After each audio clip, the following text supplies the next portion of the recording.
اور ایک سوال یہ ہے کہ نبی اکرم صلی اللہ علیہ وسلم کی پیدائش کا دن 12 ربیع الاول کہا جاتا ہے اور وفات کا دن بھی یہی ہے، تو نبی کریم صلی اللہ علیہ وسلم نے آپ کی وفات کے بعد صحابہ کرام نے کبھی یہ دن منایا؟ سوال میں یہ لکھا ہوا ہے۔ بات یہ ہے کہ نبی کریم صلی اللہ علیہ وسلم کی وفات کے بعد کیا منایا، نبی کریم صلی اللہ علیہ وسلم کی وفات سے پہلے منایا؟ یہ بعد اور پہلے کی کیا بات ہے؟ نبی کریم صلی اللہ علیہ وسلم کی حیات طیبہ، آپ کا جو اسوہ ہے وہ آپ کی حیات طیبہ میں ہی صحابہ کرام کو معلوم ہو گیا تھا۔ نبی کریم صلی اللہ علیہ وسلم پورا دین سکھا دیا تھا۔ اب دیکھیں، بات میلاد منانے کی یا 12 ربیع الاول منانے کی نہیں ہے، بات دین کی اور بے دینی کی ہے۔ اگر کوئی چیز دین کے دائرے میں آتی ہے، اگر کوئی چیز نبی اکرم صلی اللہ علیہ وسلم سے اتھارٹی پاتی ہے تو وہ دین ہے، اور جو چیز اس میں نہیں ہے، جو اللہ کے رسول صلی اللہ علیہ وسلم نے بتائی نہیں، صحابہ کرام کو سکھائی نہیں، صحابہ کرام نے بھی اس کو منایا نہیں، اگر ایسے ہے تو پھر ایک کام کریں، منانا ہے تو منا لیں۔ ہم ختنے بھی تو کرتے ہیں نا بچوں کے، تو اس کے اوپر جشن مناتے ہیں، منا لیں۔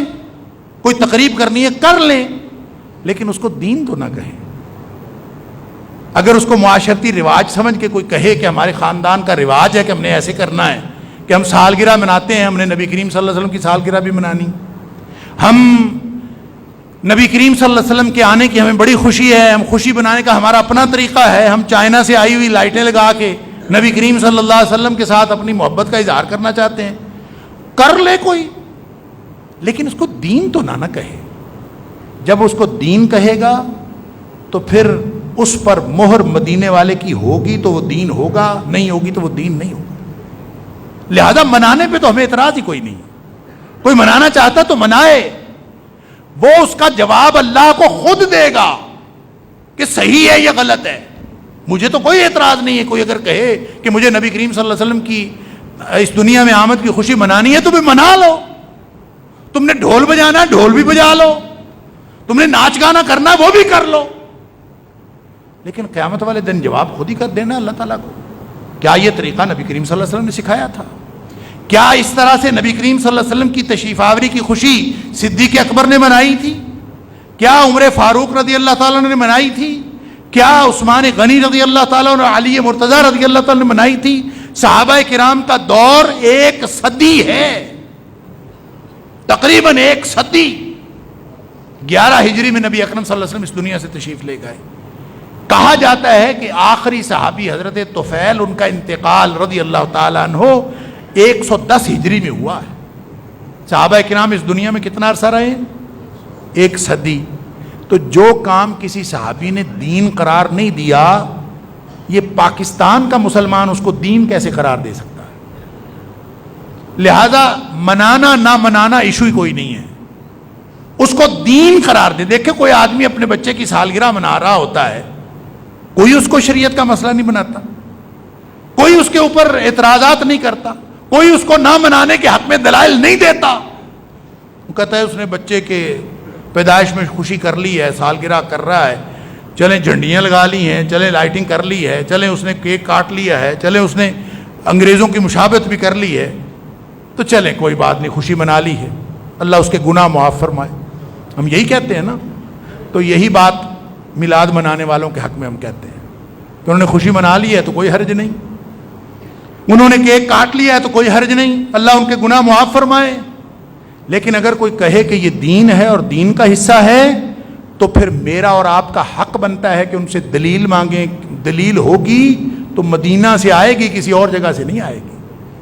من عمل عملا لیس علیہ امرنا فہو رد، کسی نے ایک بھی کام ایسا کیا جس کو شریعت کا دین کا کام کہتا ہے اور وہ اس میں پہلے نہیں تھا، لیس علیہ امرنا، ہمارا ٹھپا نہیں ہے، مدینے والے کی مہر نہیں ہے۔ لہذا میں اگر جس دن آپ سب سے کہوں کہ میں یہ ویسٹ کوٹ پہن کے آتا ہوں، آپ لوگ بھی ویسٹ کوٹ پہنا کریں، ثواب ہوتا ہے۔ جس دن میں یہ کہوں، آپ کو چاہیے کہ مجھ سے دلیل مانگیں، اور اگر میں کہوں کہ یہ مجھے اچھی لگتی ہے میں پہن لیتا ہوں، بس دین تو نہیں ہے، ثواب تو نہیں ہے۔ جو پہنتا ہے اس کو گناہ نہیں، جو نہیں پہنتا اس کو گناہ نہیں ہے، جو پہنتا ہے اس کو بھی کوئی گناہ نہیں ہے، اس کا کوئی تعلق نہیں اس کے ساتھ۔ جب میں یہ کہوں تو مجھ سے کوئی دلیل نہیں مانگتا کہ یہ کوئی پہنی ہوئی ہے، دلیل اس وقت مانگے گا جب میں کہوں گا کہ یہ ثواب ہے تم بھی پہنو، اس وقت دلیل مانگنی پڑے گی۔ بس فرق یہ ہے، لہذا جس بھائی نے سوال کیا ہے نبی اکرم صلی اللہ علیہ وسلم کی وفات کے بعد والا، نبی پاک صلی اللہ علیہ وسلم کی وفات کے بعد کی، آپ کے وفات سے پہلے بھی کسی نے نہیں منایا۔ لہذا اگر آج کوئی شخص خوشی منانا چاہتا ہے وہ منائے، لیکن یہ کہے کہ میں اپنے ذوق کا اظہار کر رہا ہوں، میں اپنے شوق کا اظہار کر رہا ہوں، میں اپنا خاندانی رواج استعمال میں لا رہا ہوں، میں اپنی معاشرت جو ہے اس کو اجاگر کر رہا ہوں، وہ جو مرضی کہہ لے، ہمیں کوئی اعتراض نہیں ہے۔ اس کا جواب قیامت والے دن اللہ کو خود دینا ہے، کس طرح کی معاشرت کا کیا تعلق تھا۔ البتہ جب دین کہے گا تو پھر میں بھی دلیل مانگوں گا، پھر آپ بھی دلیل مانگیں گے، پھر ہم سب دلیل مانگیں گے، اس لیے کہ دین اس وقت بنتا ہے جب مدینے والے کی مہر لگتی ہے، اور مدینے والے کی مہر نہ لگی ہوئی ہو تو کوئی چیز دین کی نہیں ہوتی، وہ اس کا نام آپ بے دینی رکھ لیں۔ جس پر مدینے والے کی مہر نہیں ہے اس کو آپ اگر بدعت کہتے ہیں اور اس لفظ سے بدکتے ہیں تو آپ نہ بدعت کہیں، آپ کوئی اور نام رکھ لیں، اس کا مجھے کوئی اعتراض نہیں، آپ اس کو بے دینی کہہ لیں، دین جو نہیں ہے تو وہ بے دینی ہے۔ آپ اس کو بدعت نہ کہیں، بے دینی بھی نہ کہیں، اس کو کہیں جی ہمارا رواج ہے، ہمیں پھر بھی کوئی اعتراض نہیں۔ آپ کہیں ہمارا شوق ذوق ہے، ہماری رسم ہے، کوئی اعتراض نہیں۔ دین کہیں گے تو پھر دلیل دینی پڑے گی۔ اس لیے کوئی ضرورت نہیں ہے ایک دوسرے کے اوپر تان کرنے کی، کوئی ضرورت نہیں ہے ایک دوسرے کے خلاف فتوے لگانے کی۔ اگر دین ہے تو پھر دلیل ہے، اگر دین نہیں ہے تو ہمیں کسی دلیل کی ضرورت نہیں۔ کوئی بے دینی کا کام کبھی کسی کافر سے کسی کی کفر کی دلیل ہم نے مانگی؟ کوئی آدمی اگر بے دینی کا کوئی کام کرتا ہے، جیسے میں نے عرض کیا کہ کوئی آدمی اپنے ذوق کا اظہار کر رہا ہے تو کرتا رہے، ہمیں کوئی اعتراض نہیں، اللہ تعالیٰ معاف فرمائے۔ خواہ مخواہ اس کو مسئلہ نہ بنائے، صدیاں ہو گئی ہیں اس مسئلے پر جھگڑتے ہوئے، اب چھوڑ دیں اس کو، یہ بحث کا ساری بحثیں ہو چکی، ختم ہو گئی بات۔ اس کو جو دین قرار دے گا وہ دلیل دے گا، اور جو اس کو اپنے شوق سے نبی اکرم صلی اللہ علیہ وسلم کے ساتھ محبت کے اظہار کا ایک طریقہ سمجھ کے مناتا ہے تو منانے دیں اس کو، آپ کو کیا تکلیف ہے؟ اس نے جواب خود دینا ہے کہ یہ منانے کا طریقہ یہ۔ میرے پاس اگر مجھ سے پوچھیں کہ منانا چاہیے یا نہیں منانا چاہیے تو میں تو یہی عرض کروں گا کہ اللہ نے ہمارا امتحان لینا ہے حسن عمل کا، اچھا عمل، لِیَبْلُوَکُمْ أَیُّکُمْ أَحْسَنُ، تم میں سے اچھا عمل کرنے والا کون ہے۔ اور اچھے عمل کی ڈیفینیشن یہ ہے کہ اس میں دو خصوصیات ہونی چاہیے، ایک خالص اللہ کی رضا کے لیے ہو اور دوسرا طریقہ نبی اکرم صلی اللہ علیہ وسلم کا ہو۔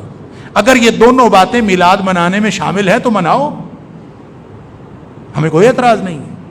اور اگر ان میں سے کوئی ایک بھی بات مفقود ہے کہ یا وہ اللہ کے لیے نہ ہو، اللہ کی رضامندی حاصل کرنے کا مقصد نہ ہو، یا پھر وہ نبی کریم صلی اللہ علیہ وسلم کے طریقے کے مطابق نہ ہو، تو وہ دین نہیں ہوتا، وہ اچھا عمل نہیں ہوتا۔ لہذا منائیں، سنت کے مطابق منائیں، سارے دن منائیں، سنت کے مطابق بنائیں۔ یہ جتنی رسمیں بنائی ہوئی ہیں ساری منائیں، لیکن سنت طریقے کے مطابق منائیں۔ میں نے کسی سے کہا، کوئی کئی سال پہلے کی بات ہے، اس نے کہا جی عید میلاد النبی منانی چاہیے کہ نہیں؟ میں نے کہا ہاں بالکل منانی چاہیے، لیکن منانی سنت کے مطابق چاہیے۔ کہتا کیا مطلب؟ میں نے کہا سنت کے مطابق منانی چاہیے۔ کہتا جی نبی کریم صلی اللہ علیہ وسلم کے دور میں تو منائی ہی نہیں جاتی تھی۔ تو میں نے کہا یہی میں کہہ رہا ہوں، یہی میرا سوال ہے۔ لہذا اس میں کوئی پریشان نہ ہوا کریں، جو منا رہا ہے اس کو منانے دیں، اس کا معاملہ اس کے پاس۔ اللہ تعالی ہم سب کو ہدایت نصیب فرمائے۔